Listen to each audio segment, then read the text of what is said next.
പരിശുദ്ധാത്മാവേ എന്നിൽ വന്നു നിറയണമേ. പരിശുദ്ധാത്മാവേ കൃപ ചൊരിയണമേ.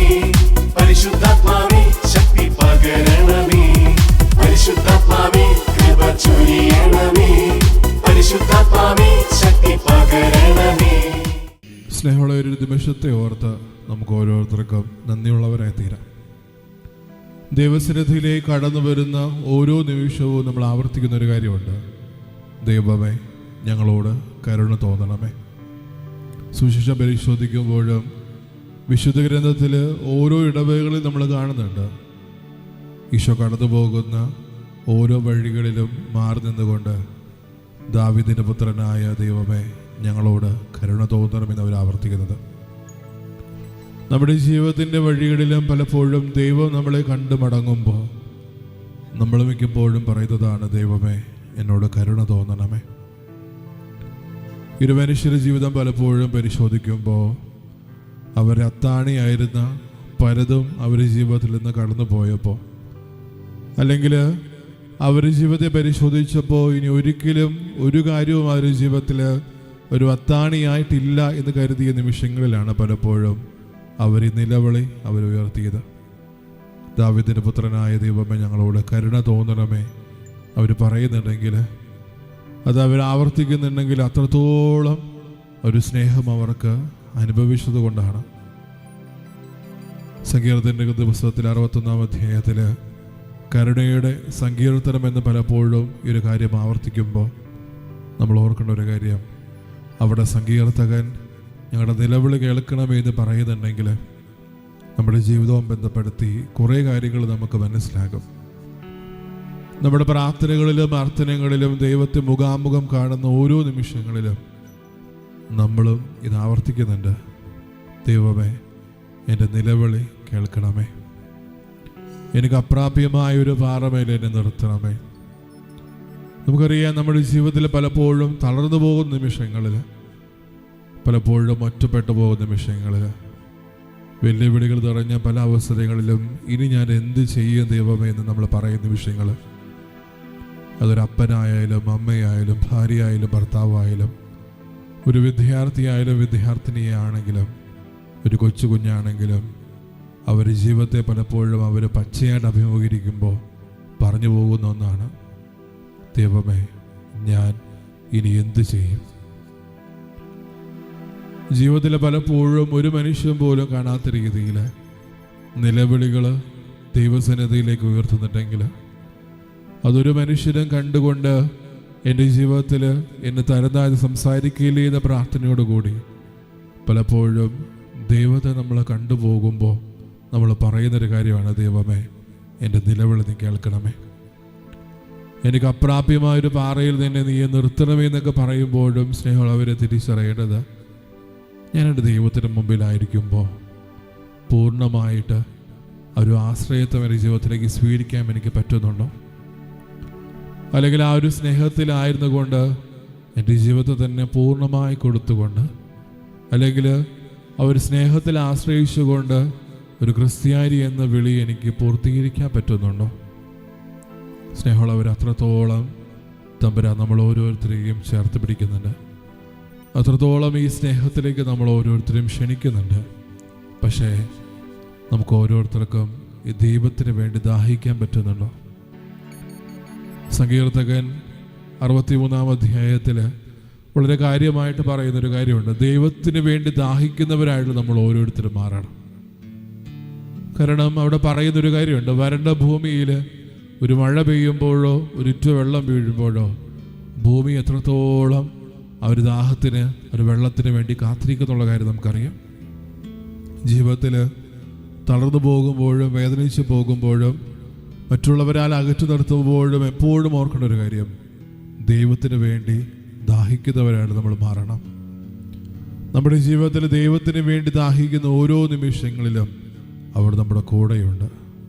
പലപ്പോഴും ഈ സ്നേഹത്തെ ഗവനിക്കാതെ ലോകത്തിൻ്റെതായിട്ടുള്ള മോഹങ്ങളിലും ആഗ്രഹങ്ങളിലും പലപ്പോഴും നമ്മുടെ ജീവിതങ്ങൾ കുടുങ്ങിപ്പോകുമ്പോൾ തിരിച്ചറിയേണ്ടത്, ഞാൻ യഥാർത്ഥത്തിൽ എൻ്റെ ദൈവത്തിന് വേണ്ടി ദാഹിക്കുന്നുണ്ടോ? അതോ എൻ്റെ ആഗ്രഹങ്ങളും പ്രാർത്ഥനകളും നിയോഗങ്ങളും എല്ലാം ചേർത്ത് വയ്ക്കാൻ ഒരിടമായിട്ട് മാത്രമാണോ ഞാൻ ദൈവത്തിൻ്റെ മുമ്പിലേക്ക് കടന്നു ചെല്ലുന്നത്? ഓരോ ദിവ്യകാരണത്തിന് മുമ്പിൽ നിൽക്കുമ്പോഴും വിശുദ്ധ മദർ തെരേസ നമ്മളോട് പറഞ്ഞ കാര്യം എപ്പോഴും ഹൃദയത്തിലേക്ക് ചേർത്ത് വെക്കണം. ദൈവം എന്നെ സ്നേഹിച്ചോ എന്നൊരു ചോദ്യത്തിന് പീഡകളും വേദനകളും അല്ലെങ്കിൽ അപമാനങ്ങളും ജീവിതത്തിൽ സഹിച്ചുകൊണ്ട് ഒരു കുരിശുമരണം തമ്പുരാൻ നമ്മുടെ മുമ്പിലേക്ക് പങ്കുവയ്ക്കുന്നുണ്ട്. അത് അവിടെ തന്നെ സ്നേഹിച്ചതിൻ്റെ ഏറ്റവും വലിയ തെളിവാണ്. പക്ഷെ അതിലുപരി എന്നെ ഇപ്പോഴും സ്നേഹിക്കുന്നുണ്ടോ എന്നതിൻ്റെ ഏറ്റവും വലിയ തെളിവാണ് ഈ ദിവ്യകാരുണ്യം. ഒരു തൂവെള്ള ഓസിയോളം ചെറുതായി അപേക്ഷിക്കപ്പെടുമ്പോഴും വിളിക്കപ്പെടുമ്പോഴും ക്ഷണിക്കപ്പെടുമ്പോഴൊക്കെ നമ്മുടെ ഇടങ്ങളിലേക്ക് അവിടുന്ന് കരുതുന്നുണ്ട്. 2-3 പേരുടെ അവരെൻ്റെ നാമത്തിൽ എന്നെ വിളിച്ചപേക്ഷിക്കുന്ന ഓരോ നിമിഷവും ഞാൻ അവരുടെ മധ്യത്തിൽ സന്നിഹിതനായിരിക്കും. തമ്പുരാൻ അത് ഓരോ നിമിഷവും ആവർത്തിക്കുന്നുണ്ടെങ്കിൽ നമ്മൾ ഓർക്കുക, നമ്മുടെ കുടുംബങ്ങൾ, നമ്മുടെ കുടുംബ പ്രാർത്ഥനാ നിമിഷങ്ങളിൽ നമ്മൾ പ്രാർത്ഥനയോടുകൂടി ആയിരിക്കുന്ന ഓരോ നിമിഷവും അവിടുത്തെ സാന്നിധ്യം നമ്മുടെ ജീവിതത്തിൽ ഉറപ്പാക്കുന്നുണ്ട്. പക്ഷേ ഈ ഒരു സാന്നിധ്യം മനസ്സിലാക്കിക്കൊണ്ട് എൻ്റെ ജീവിതത്തിൽ അവിടുത്തെ സ്നേഹത്തെ സ്വീകരിക്കാൻ എനിക്ക് പറ്റുന്നുണ്ടോ എന്നുള്ള കാര്യം നമ്മളെപ്പോഴും ഓർക്കണം. കാരണം സങ്കീർത്തകൻ്റെ പുസ്തകത്തിൽ 61-ാം അധ്യായത്തിൽ ദൈവമേ, അവിടെ നിന്നാണ് എൻ്റെ ദൈവം ഞാൻ അങ്ങേ തേടുന്നു, എൻ്റെ ആത്മാവ് അങ്ങേക്കായി ദാഹിക്കുമെന്നു. ഉടങ്ങി വരേണ്ട ഭൂമി പോലെ നമ്മുടെ ജീവിതവും പലപ്പോഴും ദൈവത്തെ നഷ്ടപ്പെട്ടു പോയ നിമിഷങ്ങളിൽ മാത്രമാണ് അവിടത്തേക്ക് വേണ്ടി നമ്മൾ ആഗ്രഹിക്കുന്നത്, അവിടത്തേക്ക് വേണ്ടി ദാഹിക്കുന്നത്. സ്നേഹമുള്ളവരെ, നമ്മുടെ ജീവിതത്തിൻ്റെ ഏറ്റവും വലിയ ഭാഗമെന്ന് പറയുന്നതും ദൈവം തന്നെയാകണം. വിശുദ്ധ ഗ്രന്ഥം മുഴുവനും പരിശോധിക്കുമ്പോൾ കരുണയുടെ ഒരു മുഖഭാവം മാത്രമാണ് നമ്മുടെ മുമ്പിലേക്ക് തമ്പുരാൻ പങ്കുവെക്കുന്നത്. എത്രത്തോളം വെറുത്താലും എത്രത്തോളം പാപത്തിലായാൽ പോലും അല്ലെങ്കിൽ ആ ഒരു പാപങ്കീലമായി നമ്മൾ എത്രത്തോളം ജീവിച്ചാലും ഈ സ്നേഹത്തിൽ നിന്ന് തമ്പുരാൻ ഒരിക്കൽ പോലും പുറകോട്ട് പോകുന്നില്ല. വിലാപങ്ങളുടെ പുസ്തകത്തിലെ 3-ാം അധ്യായം 1-2-3 നമ്മൾ വായിക്കുന്നുണ്ട്, അവിടുത്തെ സ്നേഹം അനന്തമാണ്, അതൊരിക്കൽ പോലും അസ്തമിക്കുന്നില്ല, ഓരോ പ്രഭാതത്തിലും അത് പുതിയതാകുന്നു. സ്നേഹമുള്ളവരെ, അനന്തമായ എന്താണ് നമ്മുടെ ജീവിതത്തിലുള്ളത്? മാതാപിതാക്കളും സഹോദരനും ബന്ധുക്കളൊക്കെ സ്നേഹിക്കുന്നുവെന്ന് പലപ്പോഴും നമ്മൾ പറയുമ്പോഴും ഒരു പരിധി കഴിയുമ്പോൾ പരാതി എന്നോളം പലപ്പോഴും നമ്മുടെ പട്ടികയിൽ നമ്മൾ അവരെയും ചേർക്കാറുണ്ട്. പക്ഷെ അതിനപ്പുറത്തോട്ട് അനന്തമായൊരു സ്നേഹത്താൽ എന്നെ ഇപ്പോഴും ചേർത്ത് പിടിക്കുന്ന ദൈവത്തിൻ്റെ ആ ഒരു നിഴലിലാണ് നമ്മൾ ഓരോരുത്തരും. എന്നിട്ടും ഈ ഒരു സ്നേഹം നമ്മൾ ഓരോരുത്തരും തിരിച്ചറിയാതെ പോകുന്നു. ഈ സ്നേഹം പലപ്പോഴും നമുക്ക് മനസ്സിലാക്കാൻ പറ്റാതെ നമ്മൾ പോകുന്നു. ഈശോയുടെ മുമ്പിലായിരിക്കുന്ന ഈ ഒരു നിമിഷം ആ ഒരു സ്നേഹത്തെ തിരിച്ചറിയാൻ നമുക്ക് പ്രാപിക്കാം. എത്രത്തോളം എന്നെ സ്നേഹിച്ചു എന്നല്ല, എത്രത്തോളം ഇപ്പോഴും എന്നെ സ്നേഹിക്കുന്നുള്ള കാര്യം നമുക്ക് തിരിച്ചറിയാം. അത്രയ്ക്കുണ്ട് തമ്പുരാൻ നമ്മൾ ഓരോരുത്തരോടുള്ള സ്നേഹം. പലപ്പോഴും വിശുദ്ധ ഗ്രന്ഥം വായിക്കുമ്പോൾ ഫ്രാൻസിസ് മാർപ്പാപ്പ പറഞ്ഞതുപോലെ ഈ സുവിശേഷം എന്ന് പറയുന്നത് തന്നെ അവിടുത്തെ കാരുണ്യത്തിൻ്റെ ഹൃദയത്തുടിപ്പാണ്. ഒരു മനുഷ്യൻ്റെ ഹൃദയത്തുടിപ്പ് മാറിക്കഴിഞ്ഞാൽ ആ മനുഷ്യൻ എന്തായി? ജഡമായി, ശവമായി.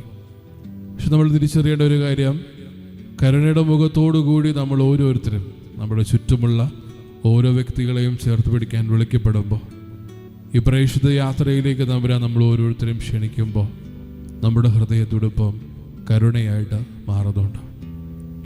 നമ്മുടെ ജീവിതവും ഈ കാരുണ്യത്തിൻ്റെ തുടിപ്പോടുകൂടി നമുക്കും മറ്റുള്ളവരെ ചേർത്ത് പിടിക്കാൻ പറ്റുന്നുണ്ടോ? സ്നേഹമുള്ളവരെ, ആ സ്നേഹത്തിലേക്ക് തമ്പുരാൻ നമ്മൾ ഓരോരുത്തരും ക്ഷണിക്കുന്നുണ്ട്. ഈ ഒരു കാരുണ്യത്തിലേക്ക് തമ്പുരാൻ നമ്മൾ ഓരോരുത്തരെയും വിളിച്ചു ചേർക്കുന്നുണ്ട്.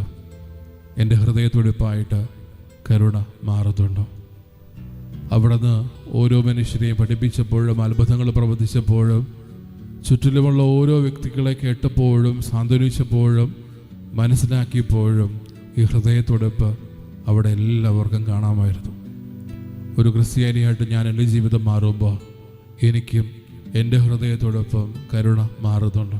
സ്നേഹമുള്ളവരുടെ നിമിഷത്തെ ഓർത്ത് നമുക്ക് ഓരോരുത്തർക്കും നന്ദി പറയാം. അവിടുത്തെ കാരുണ്യത്തെ വിളിച്ചപേക്ഷിച്ചുകൊണ്ട് ലോകത്തിലുള്ള ഓരോ വ്യക്തികളുടെയും ജീവിതത്തിൽ കരുണ വർഷിക്കപ്പെടാൻ വേണ്ടി നമ്മൾ പ്രാർത്ഥിച്ച നിമിഷങ്ങളിലാണ് നമ്മളായിരുന്നത്. ഒപ്പം നമ്മുടെ പ്രാർത്ഥനകൾ നിയോഗങ്ങളെല്ലാം ദൈവസന്നിധിയിലേക്ക് നമ്മൾ ചേർത്ത് വെച്ചു. വിശ്വാസത്തോടെ ഈ പ്രാർത്ഥനകൾ നമുക്ക് ഏറ്റെടുക്കാം. അവിടുന്ന് അതെല്ലാം നടത്തി തരും. അല്ലെങ്കിൽ അവിടുത്തെ ഹിതം എൻ്റെ ജീവിതത്തിലൂടെ പൂർത്തിയാകാൻ നമുക്ക് ഓരോരുത്തർക്കും പ്രാർത്ഥിക്കാം. താഴ്ന്ന സ്വരത്തിൽ സ്തുതിച്ചുകൊണ്ട് ദിവ്യകാരുൽ നാഥന ആശീർവാദം നമുക്ക് സ്വീകരിക്കാം.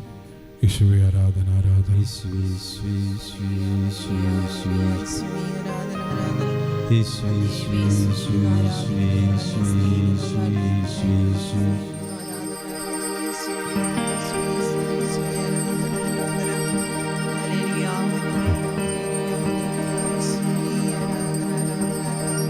ഈശോയെ ഞാനങ്ങേ ശരണപ്പെടുന്നു, ഈശോയെ ഞാനങ്ങേ ശരണപ്പെടുന്നു. പരിശുദ്ധ പരമമാ ദിവ്യകാരുണ്യമേ, എന്നുമെന്നും അങ്ങേക്ക് ആരാധന, എന്നുമെന്നും